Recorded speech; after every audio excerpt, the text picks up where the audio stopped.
News Services Division of Akashvani presents Northeast Diary.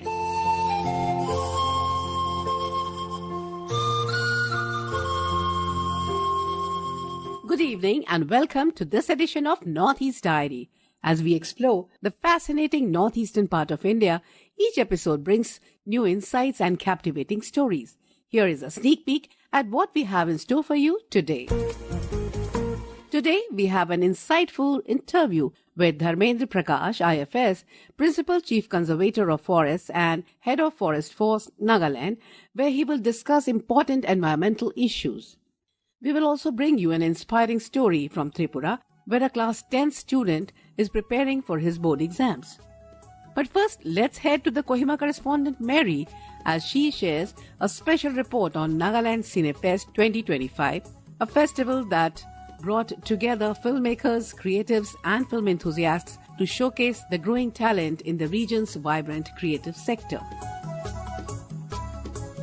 Films and cinema, they have the power to tell stories, evoke emotions and also to spark the change.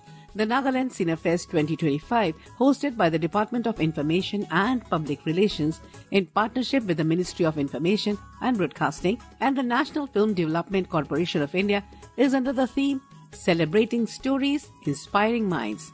This festival is a perfect example of how cinema continues to thrive in the Northeast, and we are excited to see what the future holds for the region's budding filmmakers. The two-day Nagaland Cinefest kicked off in Kohima with a grand opening. During the inaugural event, advisor to the Chief Minister and Chairman of the Investment and Development Authority of Nagaland, Abu Mehta, took the stage to emphasize the state government's vision for nurturing the creative sector. I think Nagaland has great potential in the creative economy. We are unable to tap that. That's why the state government, under the Chief Minister, is now carrying out an extensive exercise to map the creative economy of the state. And there's so many verticals. Festivals, film, cinema, sport, music, entertainment. And what does the creative economy do? It ensures there is no brain drain. It ensures there is no drain of talent from the state. In his speech, Mr. Mehta highlighted the success of local talent making waves in the creative economy and announced exciting plans to expand the film festival during the Hornbill Festival in future editions. We already have a very unorganized and by default a very strong creative economy. This will be formalized, and I'm happy to let you know that we will be closely working with the department so that we have a bigger, better festival related to film and cinema in the Hornbill Festival. We will collaborate with the ministry, we will collaborate with foreign embassies and foreign governments. We will engage the real stakeholders of the filmmaking industry, be it in filmmakers, be it directors, be it actors. You will design, formulate and guide what we are planning together as one team, and we'll have one big one at the Hornbill Festival, and hopefully that will become an annual event in the years to come. The Nagaland Cinefest 2025 was a whirlwind of emotions, captivating discussions and unforgettable moments. Audiences were treated to an impressive lineup of films and documentaries from both local filmmakers as well as from Meghalaya, Manipur, Mizoram and even Singapore. The fest also featured insightful masterclasses from industry professionals, filmmakers and actors. Beautiful people from around the world, we welcome you all to the land of the land with many colors. From the silver screen to the minds of young creators, this festival was more than a celebration of cinema. It was a launchpad for future stars, marking the beginning of what promises to be a flourishing movement for the creative arts in Nagaland. For Northeast Diary, Mary, Akashvani News, Kohima.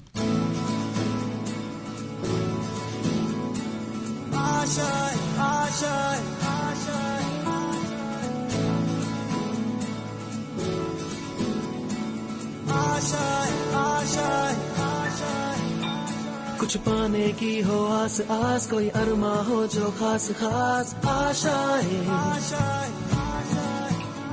हर कोशिश में हो बार बार करे दरियाओं को are पार आशाएं, तूफानों को चीर के मंजिलों को छीन ले आशाएं ले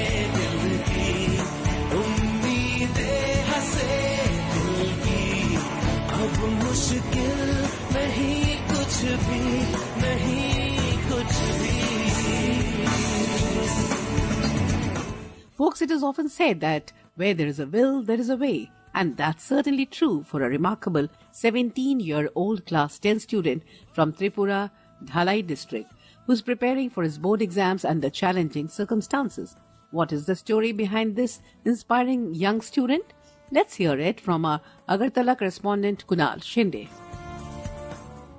The Class 10 exams of Tripura Board of Secondary Education is underway in the state. With hundreds of students appearing for the exam, one student who has become a talk of the town is Romeo Rankhal. Romeo is a student of Kamalachara School in Ambasa town of Dhalai district and is appearing for the exam by solving his papers by his foot. Romeo is 80% differently abled, which obstructs his writing ability with his hands like other normal human beings. However, undeterred by the challenge, Romeo in his childhood learned the art of writing with his foot. According to his father, Hariram Rankhal, the zeal and indomitable spirit of Romeo is evident from the interest he has been showing in taking education seriously over the years. Hariram Rankhal also said that Romeo gets upset and even breaks down if they are unable to take and drop him at the school. हाथ नहीं चलता है लेकिन पैर चलता है। ये कोशिश है अभी पढ़ाई में वो अच्छा से ध्यान देता है। एक दिन स्कूल नहीं जाने से भी वो रोने लगता है। मैं स्कूल जाऊंगा बोल के जिद करता है। आजकल वो बहुत खुशी में ये एग्जाम देने जा रहे हैं आज भी। Ms. Deepali Dev Burma, the assistant headmistress of the Dalubari Gate Higher Secondary School, which is the center where Romeo is giving his class 10 board exams, said that she was awestruck when she saw his foot writing, especially when she saw him solving the English language paper. उनका भविष्य उज्जवल bright होने के लिए और भी जो चाहिए उनका वो सक्सेस करने के लिए हम लोग चाहते हैं और हमारा स्कूल का जो हमारा सहकर्मी हो सब लोगों का सब टीचर का हम उनको सहायता करते हो. While solving his papers, there are invigilators who sit by his side to ensure that he does not face any issue. Nevertheless, he flips the answer sheets independently without anyone's support and continues to solve the papers. Exiting from the examination center after appearing for the social studies paper, Akashvani spoke to Romeo. He said he was satisfied with his attempt to solve all questions and is keen on studying more. English और बांग्ला विषय की परीक्षा हुई है. मैं और पढ़ना चाहता हूँ. For those who prepare to drop out from the school or college, Romeo's story of self-determination can be a classic example of how to overcome the challenge and move on the path to glory, which can come only with one thing, and that is education. Kunal Shinde for Northeast Diary from Akashvani News, Agartala.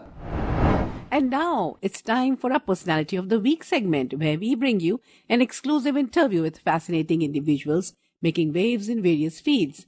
Today we are privileged to speak with Dharmendra Prakash, IFS, Principal Chief Conservator of Forests and Head of Forest Force, Nagaland. In today's interview, Mr. Prakash shares his valuable insights on environmental issues and sheds light on the Nagaland Forest Management Project, NFMP, which recently won the prestigious SKOCH award in New Delhi. Let's join him now in conversation with Mary Mays, our Akashvani News Kohima presenter. Good evening, listeners. Today, we are seated with Mr. Dharmendra Prakash, IFS, Principal Chief Conservator of Forest and Head of Forest Force. We will be covering a number of important points, basically on environment, forest, and climate change, and particularly with regards to the Nagaland Forest Management Project, which is being implemented by the Department of Environment, Forest, and Climate Change in Nagaland. We are very happy to have you, sir. Thank you for your time, and we look forward to a very insightful discussion today. Thank you, Mary. It is my pleasure that you have decided to cover the issue, which is quite pertinent in today's time. To start off with, sir, kindly highlight to us about the NFMP, Nagaland Forest Management Project. Yeah, Nagaland Forest Management Project is basically externally aided project being supported by Japan International Cooperation Agency. way back 2013-14, there has been interaction between the government of Nagaland and government of Japan that there should be one externally aided project in the state of Nagaland. So there had been a lot of field studies, and finally in the month of January 2017, the agreement was signed and this project came into existence with effect from 1st April 2017. This is a 1-decade program. The main focus of this project is, forest conservation through rehabilitation of the Jhum, the conservation of the community areas where the people have already taken up their initiatives, livelihood improvement and community development, and in the last is the institutional strengthening. Because of late we felt that our infrastructure at the ground level is not so up to the mark. Not only that, the skill which is required for the people to handle, livelihood generation, or the skill which is required for the protection and conservation of the forest, this needs to be upskilled. So under institutional strengthening, we had been doing testing. And what were the main reasons behind initiating the project in the first place? Yes, that is a very right question. The main reason for, moving for this Nagaland Forest Management Project has been that over a period of time, this is an observation of the government and the department also, that the Jhum cycle, the shifting cultivation cycle, was reducing gradually. Somewhere in 1980s, when the Jhum cycle was on an average 15 to 18 years, slowly it has started coming down. The reason had been the more pressure on the forest areas, ever increasing the population, and also we wanted to look into the livelihood security program for the forest dependent communities. So these two factors are the main factors which forced department to have a thought for moving a big project, because in externally aided project normally the size of projects are quite big and the coverage is also big. So we thought by having one externally aided project, we can, handle all areas of the Nagaland in a very, very suitable manner. Thank you for the insight, sir. Can you share a little bit about the challenges you have faced while implementing the project on ground and how you went about addressing those? For any project to launch, it is required that we must have a good communication network with the people. Here in Nagaland, as you are well aware, that Article 371A has vested land and resources with the people. Thereby, the forest, approximately 96% of the forest areas, they are in hand of people and the community. And these are the areas which are our target area. So biggest challenge at the very beginning was to reach out to the people and tell them about the objective of the project. Many a times there had been doubts, because, sometimes we had been given to understand that people had been interacting with many agencies, but very few had later on got converted into the reality. So there had been initial suspicion whether these people will come back or not. The second thing was that in many villages we have found there had been some, different groups who had different idea or who had, different take on any project. So to make these diverse group to sit on one table and come to a conclusion, agree to what we are going to do, that was the biggest challenge. To begin this project, we always needed to have prior informed consent of the village. In prior informed consent, we go to a village, we explain our objectives, we explain our methodologies, and then we seek their cooperation, and then there is a written document. So, no doubt, the first step was the most difficult. Well, you have shared about the objectives and challenges that you have faced. Overcoming all those, how has the project impacted the lives of the rural community? And also, can you kindly share how the project has uplifted the masses, especially the self-help groups? This project is designed to cover 185 villages. These 185 villages are to be covered in 4 batches. Now the first 3 batches, most of the works have been done. In the 4th batch of the villages, we have started the work. And now in each village, we had planned for 3 number of self-help groups. You will be happy to note that all these self-help groups, the members are only females. The inherent objective of this project was also the women empowerment. So in 185 villages, we have reached to 144 villages. In these 144 villages, there are 429 number of self-help groups which are working. To each self-help group, we have given a corpus money, the revolving fund to them, and then through micro lending within them, their group to the members, they had been generating revenue. They have created many vocations at the ground level. I'm happy to let you know that our self-help groups, they are taking up piggery, poultry, handicrafts, weaving, pickle making, soap making, soft toys. Some places, the products, they have been channelized, they have been aggregated so that they can find a common place to sell it. It is difficult for individual self-help group to reach to the market. Like in the case of Vokha, there is a brand which is known as Freshly Vokha. Through this project, we have created an outlet where all these self-help group members, they are showcasing their project and people are encouraged to go and buy it.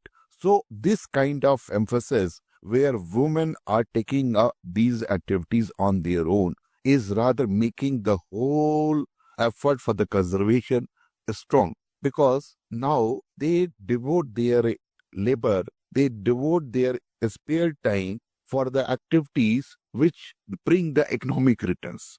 Coming to the conservation and impact on the environment, can you kindly share how the implementation of the project has increased the forest coverage across the state and how it has rejuvenated the Jhum areas?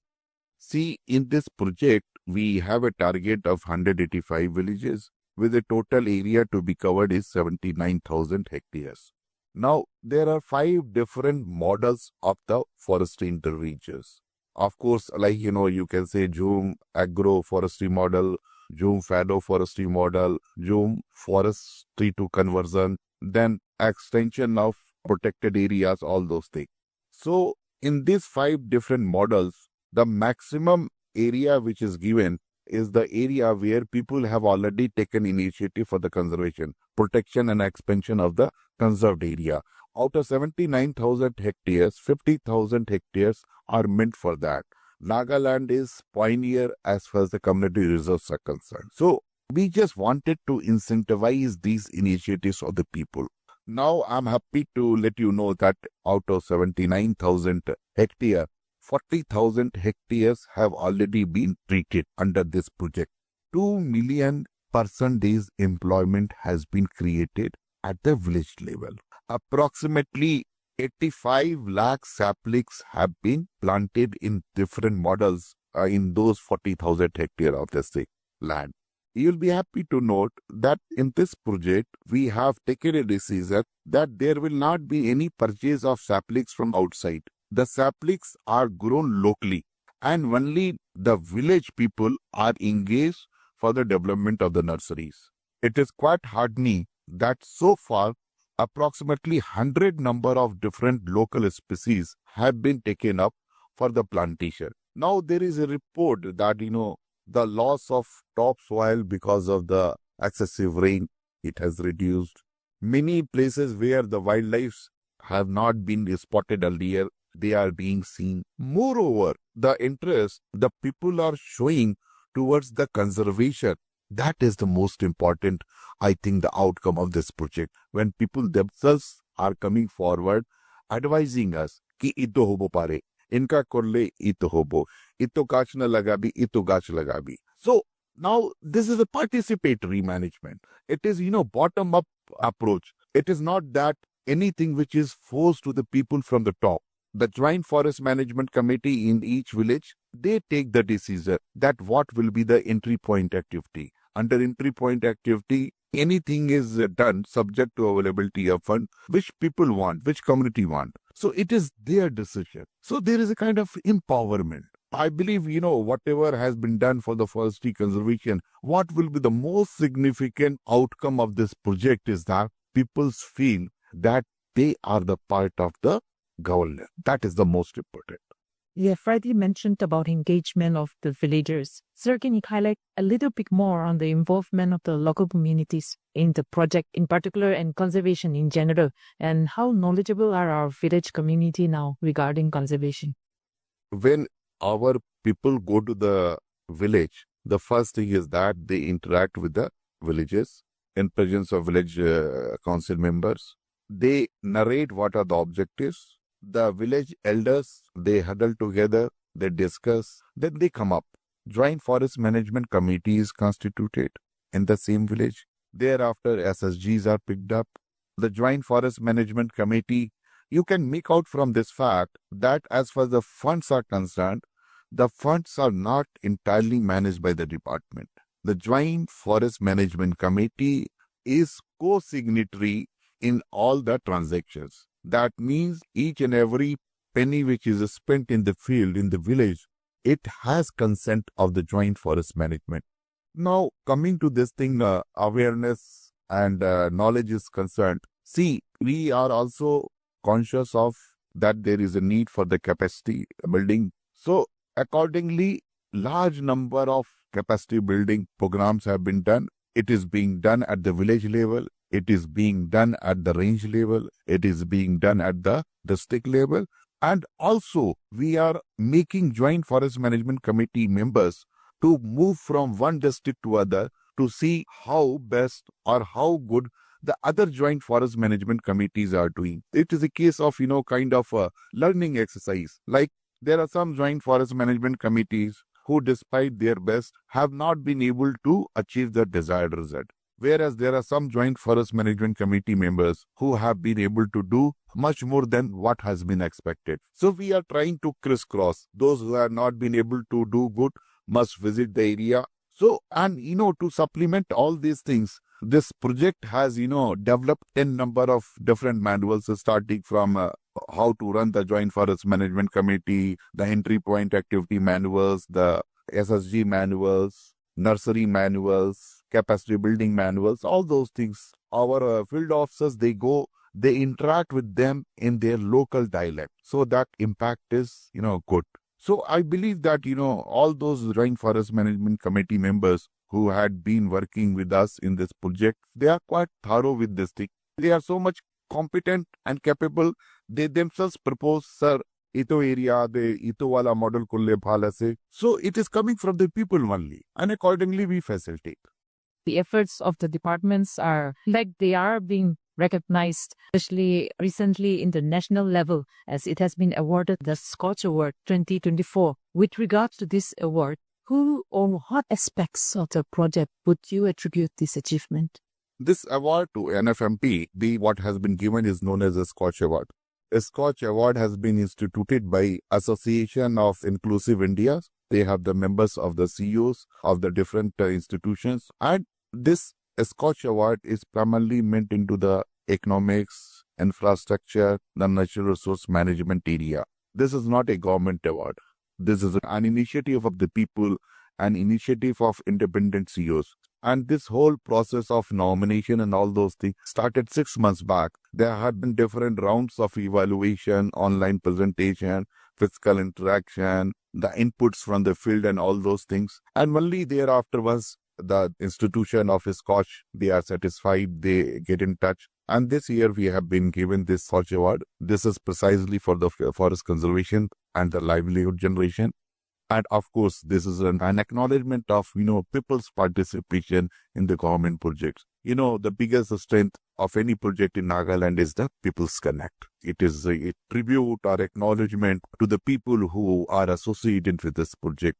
And definitely, I feel happy that organizations are now taking note of the serious effort done by our people, our staff who had been working tirelessly for the last 7-8 years. So it's quite motivating. And finally, what will be the impact of this recognition on the project in terms of visibility and future opportunities? In natural resource management, I am told we are the only one who have been given award, one of the few from the Northeast. So the news travels. Of course, like in this project, the working system in this project, the GIS lab of this project, The People's Connect in this project, they are quite unparalleled in the country. Many states, they had been sending their delegations to visit Nagaland, see how NFMP is doing. But anyway, such kind of awards, they add icing to the cake. Thank you so much, sir, today. As we have seen, the department is doing a wonderful job, and especially with the NFMP project. And we wish you all the best. We congratulate you for the well-deserved Scotch Award that you have been honored with. And we hope for more laurels in the future as well. Thank you, Mary, for your kind words. Through this channel, I would like to convey my sincere thanks, and I want to compliment all the stakeholders in the state who have been involved with this project since very beginning. And I request that with sheer hard work, we will earn much better recognition and the name in time to come. So friends, you just heard an exclusive interview with Dharmendra Prakash, IFS, Principal Chief Conservator of Forests and Head of Forest Force, Nagaland.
Kumar Gaurav.